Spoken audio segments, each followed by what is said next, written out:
আসসালামু আলাইকুম রহমতুল্লাহ।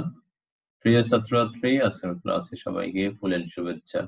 আমি মোহাম্মদ আবু সালেহ, প্রভাষক, বান্দরবান ক্যান্টনমেন্ট পাবলিক স্কুল ও কলেজ। আজ আরেকটি ক্লাস নিয়ে তোমাদের কাছে হাজির হয়েছি। এখন আমি পরবর্তী সুশাসন দ্বিতীয় পত্রের তৃতীয় অধ্যায়ের একটি টপিক নিয়ে আলোচনা করব।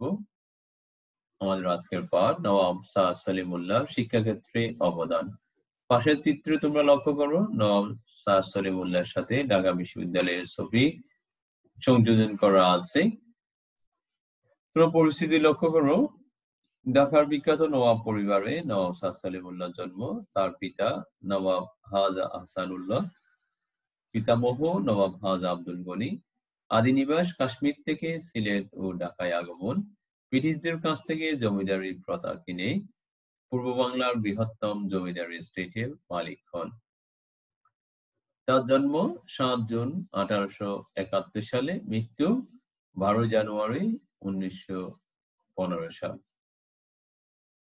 তিনি শৈশবে তার গৃহশিক্ষকের কাছে উর্দু, ইংরেজি, আরবি ভাষায় পারদর্শী হন।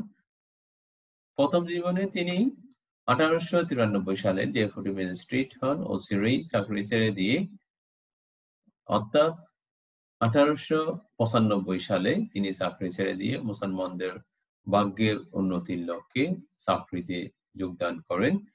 তার বাবার ইন্তেকাল হলে পরবর্তীতে তিনি রাজনীতিতে যোগদান করেন এবং মুসলমানদেরকে রাজনৈতিকভাবে সচেতন এবং তাদের উন্নতির লক্ষ্যে ব্যাপক অবদান রাখেন, আজীবন কাজ করে যান। নওয়াব শাহ সলিমুল্লাহর শিক্ষাক্ষেত্রে অবদান। পূর্ব বাংলার মুসলিম জনগণের শিক্ষা বিস্তারে নওয়াব শাহ সলিমুল্লাহ অগ্রণী ভূমিকা পালন করেন। তিনি উপলব্ধি করতে পেরেছিলেন যে শিক্ষা দীক্ষা ও জ্ঞান বিজ্ঞানে উন্নতি করতে না পারলে মুসলমানরা কোনোদিনই নিজেদের পৃথক অস্তিত্ব বজায় রাখতে পারবে না। এজন্য মুসলমান সমাজে শিক্ষা বিস্তারে মনোযোগী হন এবং নানা রকম পদক্ষেপ গ্রহণ করেন। তিনি শিক্ষা ও রাজনীতির ক্ষেত্রে যে অবদান রেখেছেন তা চিরকাল এই দেশের মানুষ শ্রদ্ধা ভরে স্মরণ করবে। নিম্নে তার শিক্ষাক্ষেত্রে অবদান উল্লেখ করা হলো। ১. আহসানুল্লাহ ইঞ্জিনিয়ারিং স্কুল প্রতিষ্ঠা। নবাব স্যার সলিমুল্লাহ নিজ উদ্যোগে পুরানো ঢাকায় ১৯০২ সালে আহসানুল্লাহ ইঞ্জিনিয়ারিং স্কুল নামে একটি প্রতিষ্ঠান স্থাপন করেন।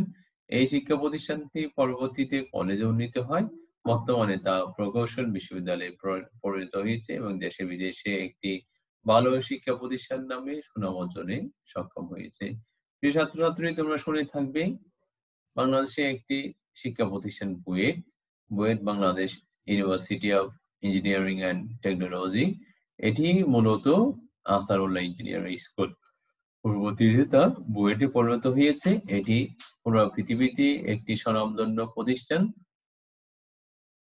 এখান থেকে বহু ভালো আন্তর্জাতিক মানের ইঞ্জিনিয়ার পড়াশোনা করে বিভিন্ন ক্ষেত্রে অবদান রেখে যাচ্ছে। ২ হলো শিক্ষাক্ষেত্রে মিটফোর্ড হাসপাতাল প্রতিষ্ঠায় সহযোগিতা প্রদান। মিটফোর্ড হসপিটাল প্রতিষ্ঠায় তিনি সহযোগিতার হাত বাড়িয়ে দেন। বর্তমানে এটি মেডিকেল কলেজ ও হাসপাতালে উন্নীত হয়েছে। তার জীবনের শিক্ষাক্ষেত্রে সবচেয়ে বড় অবদান হলো ঢাকা বিশ্ববিদ্যালয় প্রতিষ্ঠায়ও তার উল্লেখযোগ্য অবদান ছিল। ১৯১১ সালের ২০ ডিসেম্বর দিল্লির দরবারে সম্রাট পঞ্চম জর্জ কর্তৃক বঙ্গভঙ্গ রদ হলে তিনি খুবই মর্মাহত হন। তাৎক্ষণিকভাবে সেখানে উপস্থিত নেতৃবৃন্দের সাথে আলোচনা করে মুসলমানদের স্বার্থ সংরক্ষণের জন্য ভাইসরয় লর্ড হার্ডিঞ্জের কাছে ৮টি দাবি পেশ করেন। ভাইসরয় লর্ড হার্ডিঞ্জ ঢাকা সফরে এলে স্যার সলিমুল্লাহর নেতৃত্বে মুসলিম নেতৃবৃন্দ ১৯১২ সালের ৩১ জানুয়ারি বিভিন্ন দাবি পেশ করেন। এসব দাবির প্রেক্ষিতে ব্রিটিশ সরকার তাকে এবং পূর্ব বাংলার মুসলমানদের সন্তুষ্ট করার জন্য ১৯২১ সালের ১ জুলাই ঢাকা বিশ্ববিদ্যালয় প্রতিষ্ঠা করে।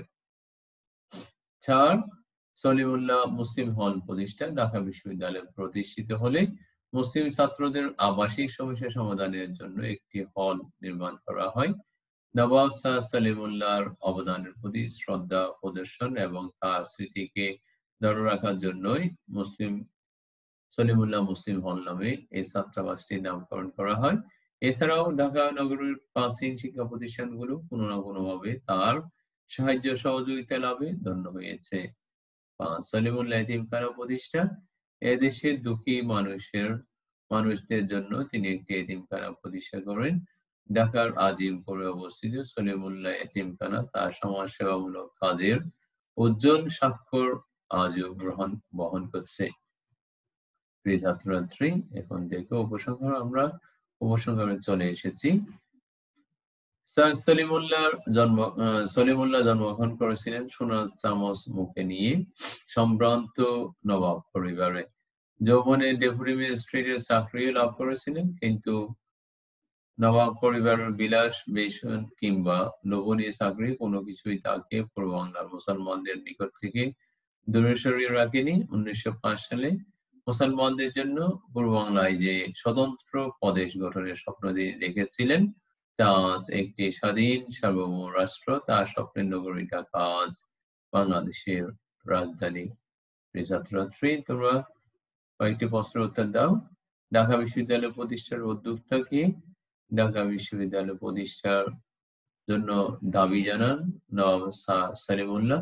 তাকে সন্তুষ্ট করার জন্য তথা পূর্ব বাংলার মুসলিম জনগণকে সন্তুষ্ট করার জন্য ঢাকা বিশ্ববিদ্যালয় প্রতিষ্ঠা করা হয় ১৯২১ সালের ১ জুলাই।